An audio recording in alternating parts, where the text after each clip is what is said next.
네, 한 달에 한 번 저희 오늘 아침 글로벌 증시 브리핑에서는 이 지금 시장 전반에 대한 점검, 그리고 해외 주식 ETF 전략까지 함께 체크하고 있죠. 하나증권 해외 주식 분석 실장 박승진 연구원과 함께하겠습니다. 안녕하세요. 네, 안녕하십니까. 항상 오랜만에 뵙습니다. 네. 자, 연구원님 모시고 이제 새해 1월이 벌써 중반까지도 좀 지나가고 있는데 우선은 이 최근 시장, 특히나 어제 간밤에 반도체 주들도 조금 올라줬습니다. TSMC의 실적 성적표 효과도 있었는데 시장 어떻게 보고 계실까요? 시장은 전체적으로 이제 실적 시즌이 이제 또 들어오기 때문에 일단 실적에 대한 경계감들 내지는 또 기대감들이 공존하고 있는 것으로 생각하고 있습니다. 그리고 지금 사실 올해 들어서 또 더 강해지는 색깔은 저희가 이제 원래 기존에 항상 이제 주인공 역할들을 많이 했었던 이 M7 종목들, 그 빅테크 종목들의 주가 상승률이 조금 상대적으로 조금 이제 차별화가 되거나 그쵸. 좀 괴리가 확실히 좀 나타나고 있다. 그래서 이게 지금 저희가 이제 이익 증가율 측면에서 이 M7 종목들과 나머지 493개 S&P 500 종목의 이 주가나 실적들을 보면은 이게 실적 증가율이 같이 올라가는 건 맞는데 이 괴리가 사실은 기존에는 M7 종목의 완전 실적 추정치들을 확실하게 뚜렷하게 우위를 보이는 그림들이 예상이 됐다라고 하면은 이제는 슬슬 이제 나머지 종목들이 올라오면서 이 궤를 좁히고 있는 과정들이기 때문에 주가의 모멘텀들이 좀 더 확산되는 그림들이 나타날 수 있다 이렇게 좀 보고 있습니다.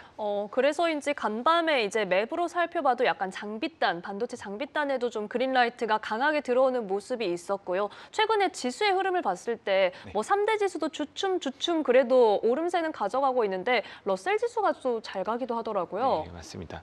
일단은 지금 저희가 동일 가중 S&P 500이랑 저희가 이제 시가총액 S&P 500 이런 식으로 또 나눠서 보기도 합니다. 그쵸. 중소형주들의 움직임들을 네. 잘 반영하는 것들이 뭐 러셀 2000부터 동일 가중 이런 방식으로 좀 보면은 나오기 때문에 근데 이게 확실히 업종도 그렇지만은 이 작은 중소형 기업들도 사실 이제 지금 연착륙 기대를 좀 만들어주는 이 경제 지표들이 계속 나오고 있기 때문에 이런 과정들에 대해서 시장이 또 하나씩 골고루 좀 반영을 하고 있다고 보셔도 될 것 같습니다. 네, 여기에 이제 앞서 실적 시즌에 대해서는 경계감과 기대감이 좀 공존하고 있는 것 같다. 이렇게 좀 말씀을 해주셨는데 특히나 이번 주에 저희가 금융주 13일, 14일 그리고 간밤까지도 확인을 하고 있습니다. 처음에는 성적표에 대한 반응이 좀 안 좋다가 그래도 간밤에는 조금 뭐 블랙록, 골드만삭스, 모건스탠리 괜찮았더라고요. 네. 어떻게 보셨을까요?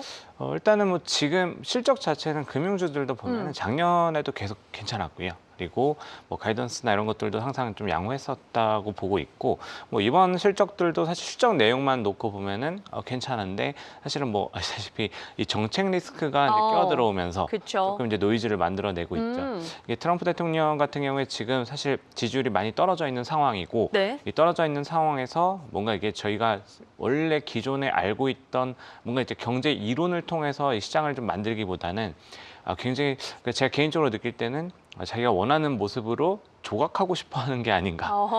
강제로 좀 조각을 하는 모습을 좀 보이면서 이 신용카드 이자율에 대한 부분들 10%로 제한하겠다. 지금 그쵸. 20% 넘어가 있는데 이걸 강제로 끌어내리는 뭐 행정명령 이런 얘기까지 하고 있기 때문에 어떻게 보면 이런 예측이 어렵고 대응하기가 이제 쉽지 않은 불확실성 요인들, 예측이 좀 어렵다는 부분들을 보면은 어쨌든 결국 주가나 실적에 대한 불확실성 요인이기 때문에 이런 과정들이 금융주를 조금 이제 상승 탄력들을 좀 제한하는 움직임으로 좀 나타나고 있는 걸로 보고 있습니다. 지금 말씀하신 것과 같은 이런 정책적인 부분, 특히나 트럼프 대통령의 어떤 말에 의해서 좌우되는 부분이 사실 투자자로서는 제일 뭐 미리 대응하기는 어려운 부분이잖아요. 네네. 어떻게 좀 대응을 해야 돼요, 그럼?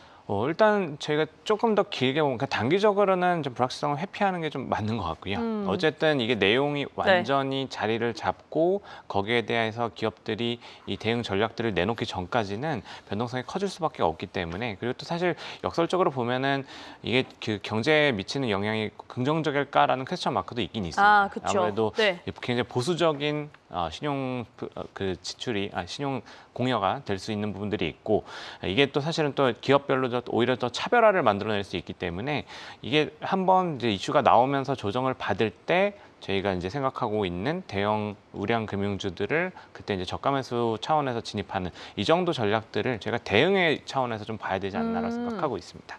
네, 조금 뭐 시장에 과연 미칠 영향이 어떨지에 대한 부분을 말씀해 주셨는데 트럼프 대통령 최근에는 뭐 부동산 관련해서도 주택 뭐 기관 투자자들의 주택 매입에 대한 제한은 둘다지 이 모기지 채권 매입과 같은 공격적인 정책들도 내놓고 있습니다. 여기에 연준 의장과의 각도 확실히 좀 세우고 있는데 이런 부분들도 아무래도 시장의 여파 좀 어떻게 진단하실까요?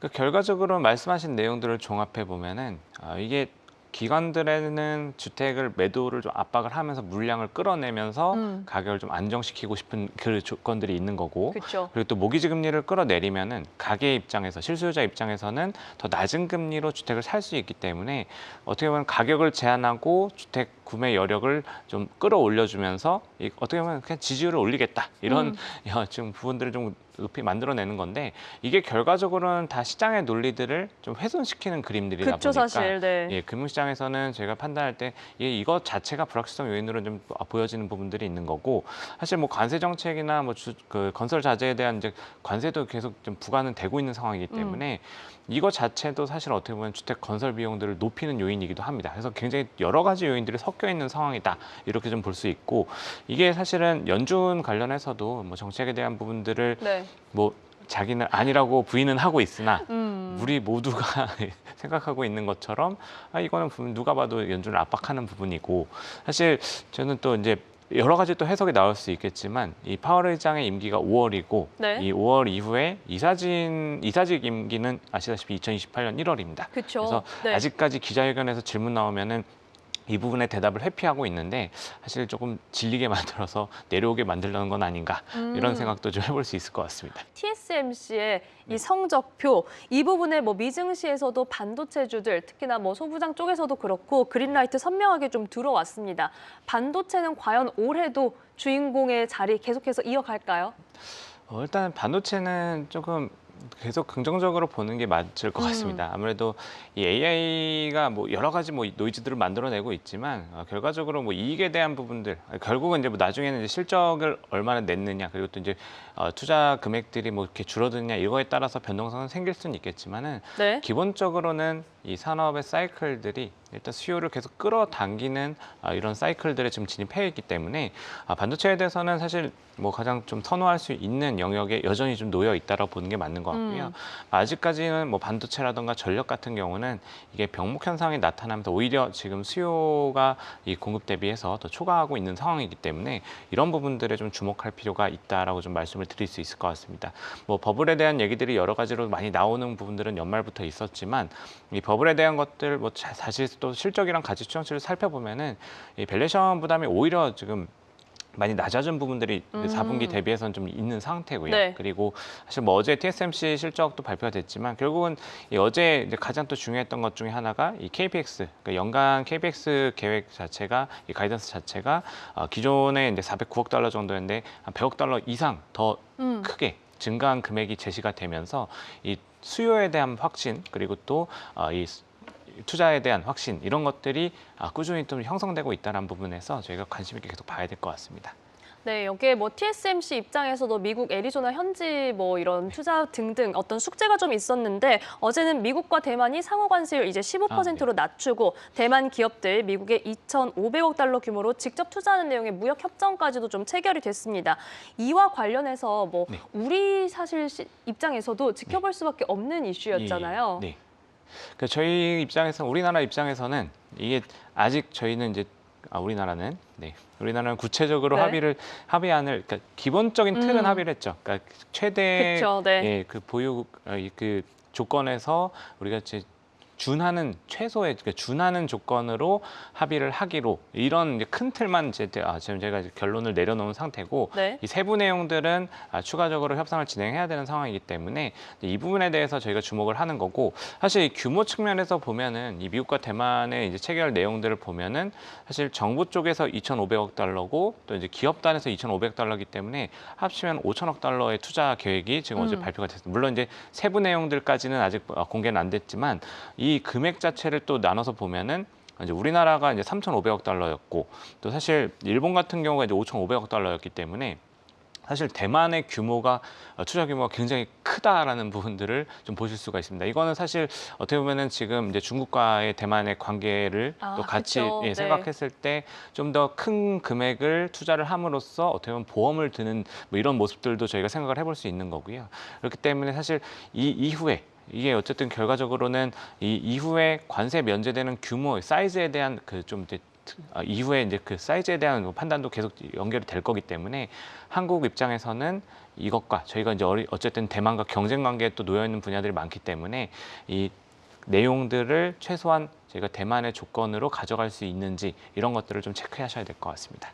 네, 여기에 지금 추가적으로 나온 소식 우선 간략하게 전해드리죠. 우리 매체 기준으로는 9시쯤에 나온 보도인데요. 백악관 관계자가 반도체 관세 관련해서 추가 발표가 있을 것이라고 예고했다는 보도가 나와 있습니다. 지금 백악관 익명의 관계자가 이 반도체에 대해서 지난 14일 상무부가 발표한 이 관세에 대한 부분은 1단계 조치에 해당한다면서 추가적인 발표, 이 국가나 기업들과의 진행 중인 협상 결과에 따라서 이어지는 내용이 있을 수 있다라고 예고했다는 점 같이 참고해 보시면 좋을 것 같습니다. 자, 저희가 앞서 이제 초반에도 러셀 지수의 강세랄지 이런 부분 이야기를 했고요. 섹터별로 분위기도 조금씩 달라지고 있는 시장인 것 같습니다. 지난해 가을만 해도 정말 기술주 주도 정말 혼자서 끌고 가는 그런 시장이었지만 이제는 그와는 좀 다른 분위기 나타나고 있는데 지금 그렇다면 대형 기술주가 조금 쉬어가고 섹터별 키 맞추기 나오는 흐름 어떻게 진단하고 계실까요? 일단 뭐 자연스러운 현상으로 보고 있고요. 사실 이게 그 AI가 모멘텀들을 가져가면서 정말 빅테크 중심의 시장이 형성이 됐었던 부분들이 최근 한 3년 동안 있었던 거고 이게 지금 어떻게 보면은 이제 초기 사이클들을 이제 넘어가는 국면으로 들어왔다라고 보는 게 맞는 것 같습니다. 특히 이제 주가 관점에서는 이 사이클을 한 단계 좀 넘어섰다 보는 게 맞는 것 같고 이렇게 되면은 어쨌든 기대치를 가지고 계속 이제 상향 조정했던 이런 실적 추정치들은 조금 이제 탄력이 둔화될 수밖에 없는 그림들이 있고 그렇기 때문에 이제는 이 모멘텀들이 AI를 활용해 가지고 실적이나 매출 증가를 실제로 이뤄내는 기업들에 대해서 관심이 더 넘어갈 수 있다. 기술 측면에서도 어쨌든 이게 응용이 되면서 산업에 적용되는 부분들이 지금 계속 확산이 되고 있기 때문에 실제로 이 실적에 대한 기대치들을 실현하는 이런 기업들 쪽으로 이제 관심이 넘어갈 수 있다고 보시면 될 것 같고요. 그리고 또 아까 말씀드린 것처럼 이런 과정에서 실적 추정치들이 나머지 기업들의, 그러니까 빅테크 제외하고 나머지 기업들의 실적 추정치들이 점점점 올라오고 있습니다. 그리고 또 증가율 측면에서 보면은 어쨌든 뭐 저희가 기저효과나 이런 것들도 생각해야겠지만 증가율은 당연히 그동안 이제 M7 종목 같은 경우는 너무나도 높은 증가율을 보였었기 때문에 그쵸. 증가율 숫자는 어쨌든 플러스는 유지가 되겠지만 좀 낮아질 수 있기 때문에 이 숫자 측면에서도 좀 기대치가 낮을 수 있다는 부분들 이게 역설적으로는 말씀하셨던 것처럼 다른 쪽으로 좀 더 확산되는 그림들이 꾸준히 좀 나올 수 있는 시장으로 좀 보시면 될 것 같습니다. 네, 자 그렇다면 이번에는 제 화면을 통해서 저희가 이 섹터별의 추이를 좀 점검을 해보겠습니다. 자, 저희가 핀비즈 그룹 바 차트를 볼 텐데요. 지금 1주간의 퍼포먼스부터 해서 한 달 그리고 3개월 여기에 반년, 1년 단위까지 모두 상위 퍼포먼스를 보인 섹터에 베이징 머티리얼스 원자재가 자리를 하고 있습니다. 최근에 저희 친구들 사이에서도 원자재를 의심하지 말았어야 했는데 이런 이야기까지 나올 정도고요. 뭐 저희가 연구원님 모셨을 때도 특히나 금, 은과 관련해서는 이뿐만 아니라 채굴 기업들 ETF 쪽으로도 주목을 하자라는 이야기 해주셨습니다. 네. 여기 이제 뭐 최근에는 에너지에 대한 주목도도 높아지고 있다 보니까 원자재, 에너지 이 섹터 진단 좀 부탁드릴게요.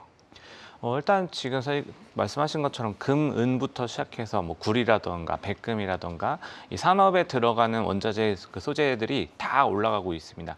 이게 지금 주가 그 섹터별로 저희가 나눠서 보면은 이게 기업들의 뭐 신고가 비중을 나눠서 보더라도 소재 쪽에서 신고가 비중이 너무나 뚜렷하게 굉장히 높은 비중으로 나오고 있고 지금 뭐 4주, 8주 뭐 이런 것들 나눠서 보면은 이 소재 업종 같은 경우는 한 70% 이상이 신고가를 좀 내고 있는 이런 상황으로 보시면 되고 또 반대로 보면은 이제 IT 같은 경우는 이제 신고가 비중이 지금 한 10%대까지 떨어졌습니다. 그러니까 지금 뭐 여러 가지 요인들이 있지만은 아무래도 이제 밸류에이션에 대한 부담감들이 조금 이제 형성이 되어 있다 보니까 이게 주가 꺾이지는 않지만 아무래도 탄력 자체는 조금 떨어져 있는 모습들이 확실히 좀 나오고 있다고 보시면 될 것 같고요. 이 소재 같은 경우는 사실 이제 아까 말씀하신 것처럼 이게 여러 가지 요인들이 좀 작용을 하고 있습니다.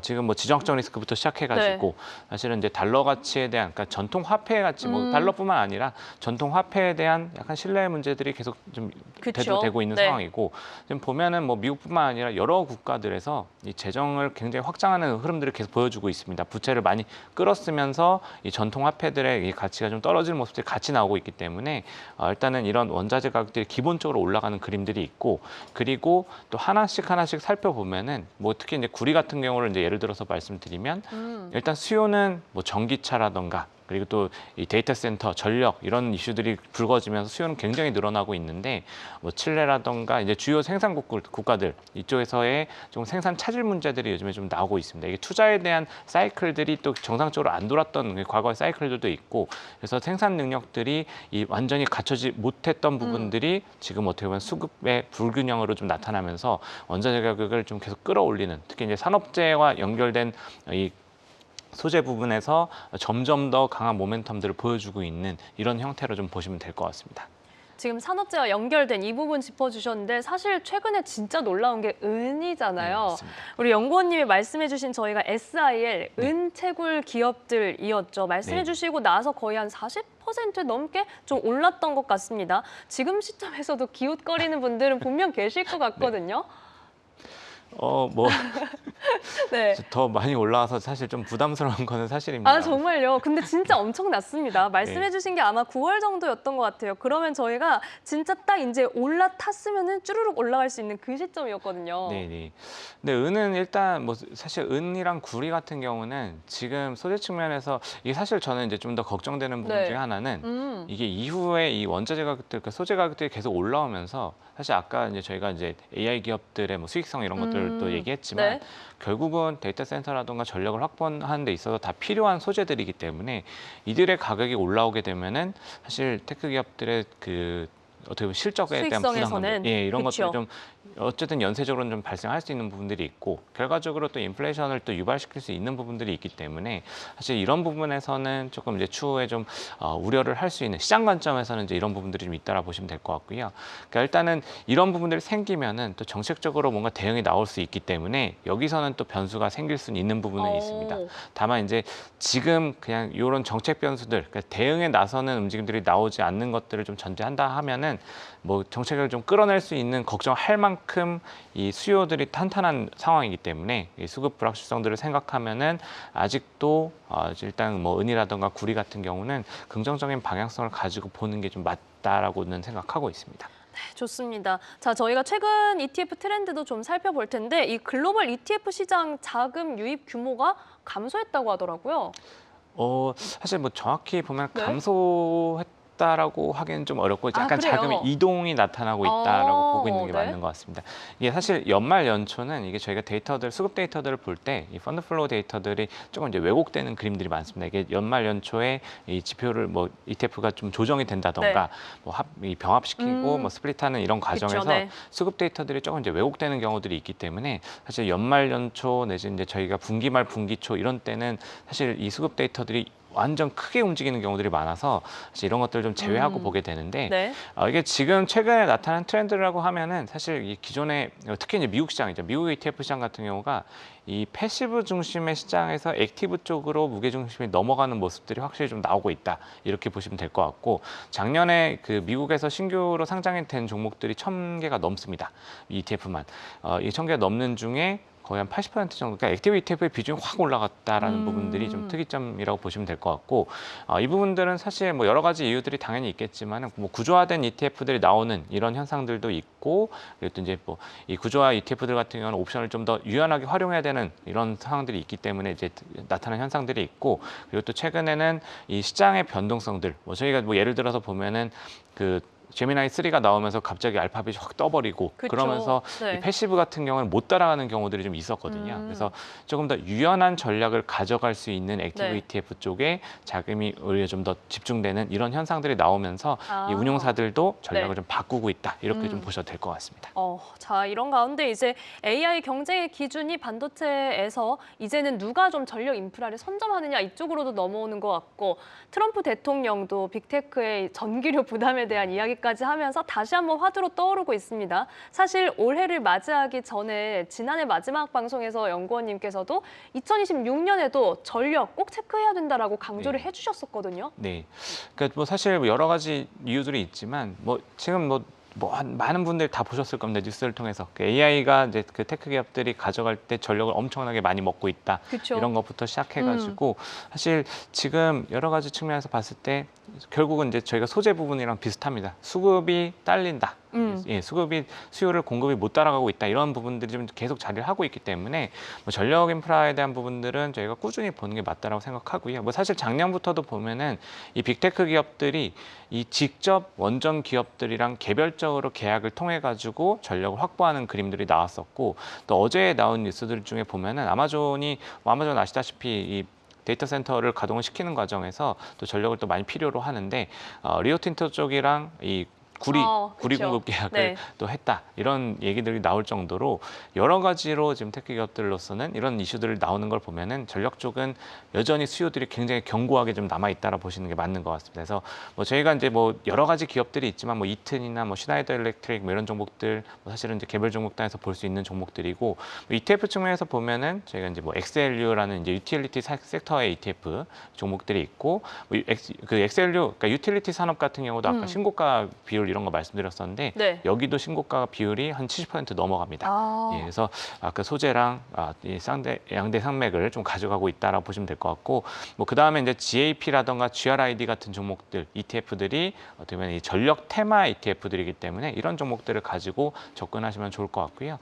우리나라도 이런 부분들이 계속 관심이 늘어나고 있기 때문에 이번 주에 상장된 종목 중에도 이 코엑트 수소전력 ESS ETF, 액티브 ETF 이런 것들이 또 상장이 되고 있습니다. 이런 네. 것들이 트렌드들을 다 반영하고 있는 그림들이라고 보시면 될 것 같습니다.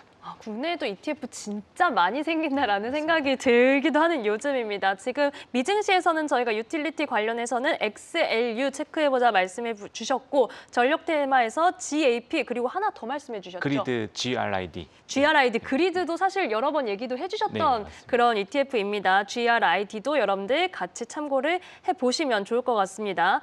자, 이번에는 이제 최근에 또 트럼프 대통령의 말말말이 좀 이어지는데, 베네수엘라, 그린란드, 이란에 대한 부분, 지정학적 리스크가 계속 불거지고 있기도 하고, 트럼프 대통령이 이제 국방비 확대 기조를 강하게 밝히기도 하면서 방산주가 날아오르기도 했습니다. 방산주, 뭐 우리나라에서도 사실 또 뜨겁기도 했는데, 방산주 지금 시점에서 좀 어떻게 접근할 수 있을까요? 이제 사실은 네. 제가 작년에 그 한 하반기 연말쯤 들어갈 때 네.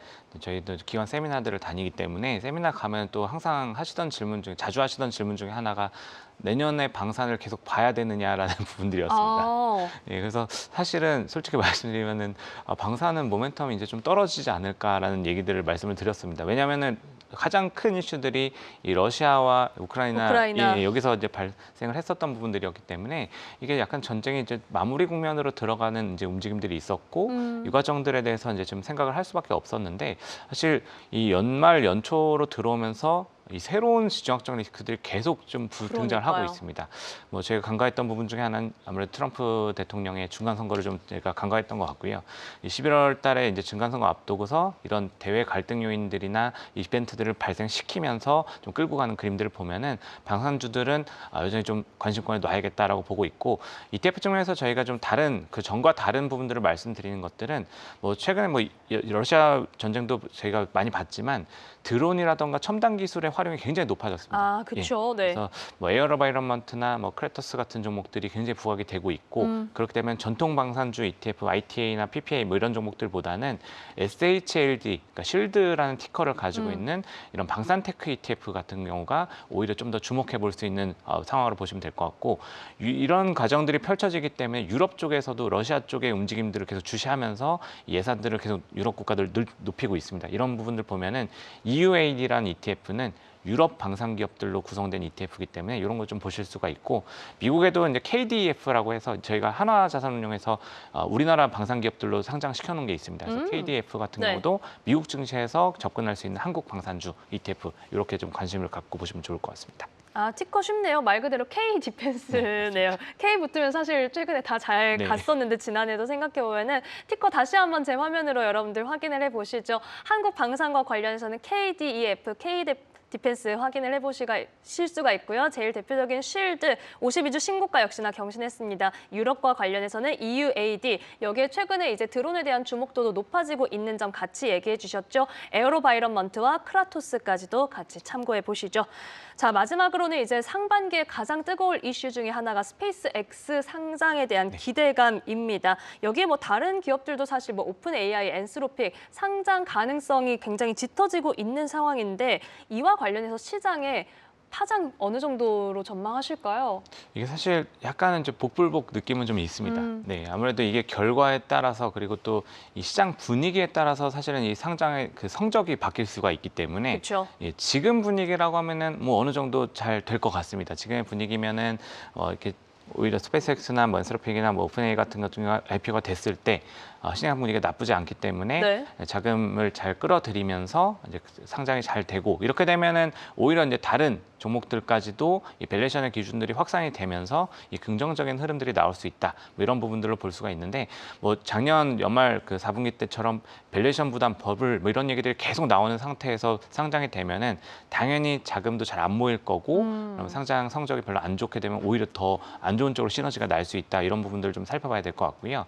그리고 사실 이게 워낙에 큰 기업들이기 때문에 이 유동성을 빨아들이는 부분들에 대해서도 저희가 좀 고민을 할 필요는 있습니다. 이 업종 간 자금 이동들이 일시적으로 이쪽으로 확 몰릴 수 있기 때문에 다른 쪽의 투자 금액들이 좀 줄어드는 상황들이 일시로는 나올 수 있다. 이후에 이제 결과가 확인하는 과정에서는 네. 주가 흐름들이 좀 같이 상황관계를 같이 가져가겠지만 일시적으로는 이런 부분들을 좀 경계할 그쵸. 필요가 있고 스페이스X 같은 경우는 지금 1.5조 달러 얘기가 나오고 있거든요. 기업 가치. 네. 이러면은 사실 테슬라랑 거의 비슷한 시총입니다. 그렇죠. 한 번에 탑 10으로 그냥 쑥 들어오는 거기 때문에 시장 관점에서도 굉장히 좀 임팩트가 클 수 있다라는 부분들 보시면 좋을 것 같고 사실 이게 뭐 지금 직접적으로 뭐 투자하는 뭐 ETF들은 없긴 하지만 뭐 ETF 관점에서 보면은 우주항공 같은 건 뭐 ARKX라는 ETF, 뭐 UFO라는 ETF들이 이 비슷한 결에서 이제 기업들을 구성하는 종목으로 보시면 될 것 같고요.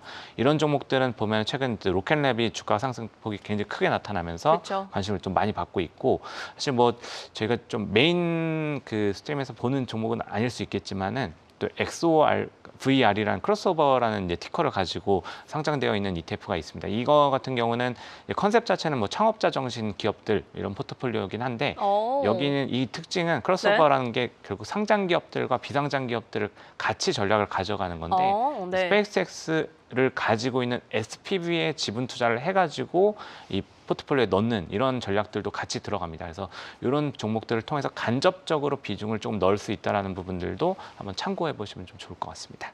이게 뭐 창업자 30 지수라는 게 있나 보네요. 네, 그러니까 네. 이 창업자가 보통 이제 주식을 많이 들고 있고 지분을 많이 가지고 있기 그쵸. 때문에 오히려 주가 관리를 더 타이트하게 한다. 이런 부분들을 통해 가지고 일반 CEO들이 경영하는 기업보다는 주가의 상승 탄력들이 실제로 또 연구 결과는 또 좋게 나왔다. 이런 부분들 아이디어로 한 종목으로 보시면 될 것 같습니다. 네, 새로운 투자 관점에서는 XOVR, 그에 앞서서는 아크X와 UFO 저희가 우주항공과 관련해서 체크를 해보고요. 다만 이 스페이스X를 비롯해서 상장했을 때는 일시적으로 수급 블랙홀이 좀 될 수도 있다. 이 부분은 저희가 같이 좀 주의해야 할 부분인 것 같습니다.